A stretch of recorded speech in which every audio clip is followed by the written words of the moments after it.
In the last video, we have seen how the monsoon advances in India. It begins on the 1st of June, covering the coast of Kerala, and covers the whole of India by 15th of July. The withdrawal or the retreat of the monsoon is a more gradual process. The withdrawal of the monsoon begins in the northwestern state of India by early September. By mid-October, it withdraws completely from the northern half of the peninsula. The withdrawal from the southern half of the peninsula is fairly rapid. By early December, the monsoon withdraws from rest of the country. Coming back to the rotation and revolution of the earth. On 23rd September, the rays of the sun fall directly on the equator. So, planet Earth will have equal day and night. But from 23rd September onwards, the southern hemisphere is tilted towards the sun. The southern hemisphere receives vertical rays of the sun, whereas the northern hemisphere, where even India lies, receives oblique rays of the sun. So the night becomes longer and the day becomes shorter, and this gives rise to winter conditions. In the northern part of India, the temperature starts decreasing and the pressure starts increasing. The monsoon trough of low pressure, that is, the monsoon, we can say a belt of low pressure, turns weaker and it is progressively replaced by high pressure. Earlier, we have seen that the ITCZ zone shifts northward towards the Tropic of Cancer, because of which the southwest monsoon winds had developed. But after 23rd September, the ITCZ zone starts shifting southward. Now the low pressure conditions are developed in the Indian Ocean. So the southwest monsoon starts retreating from northern India in early October. Now it is a transition period between the rainy season and the cold and dry season. That is, we are moving from rainy season gradually towards cold and dry season. Hence, the month of October and November are known for the retreating monsoon. The retreat of the monsoon is marked by clear, cloudless sky and drop in the night temperature, but the land still remains moist. The combination of high temperature and humidity gives rise to an oppressive weather, and this is commonly known as October heat. The low pressure conditions now are transferred to the center of Bay of Bengal by early November. This shift of the low pressure area is marked by cyclonic depression which originate over the Andaman Sea, that is between 12 degree north and 17 degree north, and travel west or northwest over Bay of Bengal. It results in heavy and widespread rain on the coast of Tamil Nadu and parts of Odisha. These winds also results into storms. These storms are caused by tropical depression, that is, a low pressure system which is originating in the Bay of Bengal, caused by local variations of heat and moisture. Whenever these storms occur, they cause great loss of life and property due to heavy rains on the eastern coastal regions of India. The areas most vulnerable to these storms include the coastal belts of Tamil Nadu, Andhra Pradesh, Odisha and West Bengal.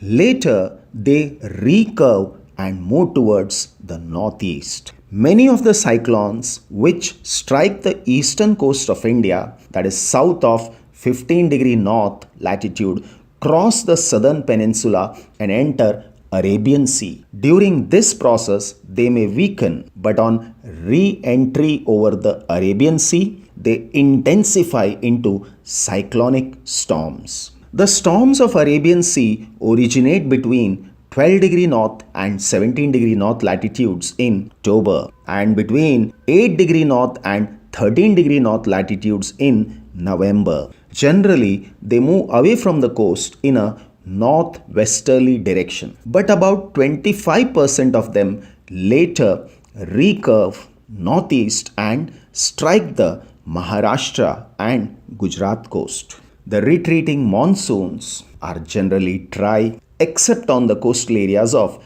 Tamil Nadu, Odisha and parts of Karnataka. The reason is when they are blowing over Bay of Bengal, they collect moisture. The interior parts of Deccan remains dry because they lie in the rain shadow regions of Eastern Ghats.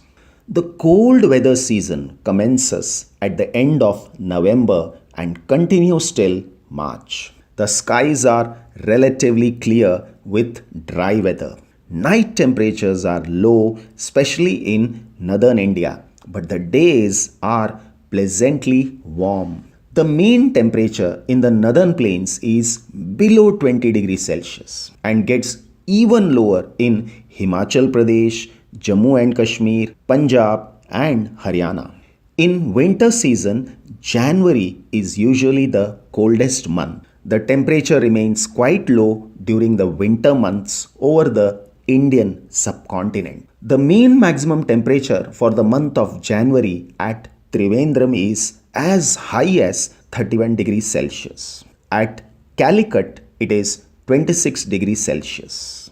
Whereas at Chennai, 24 degrees Celsius, and we come towards north, Varanasi, it is 16 degrees Celsius. And if we go further north, Jammu, it is 10 degrees Celsius. So, the temperature decreases from south towards north. Dras Valley in Kashmir, which is near Kargil, records a minimum temperature of minus 45 degrees Celsius.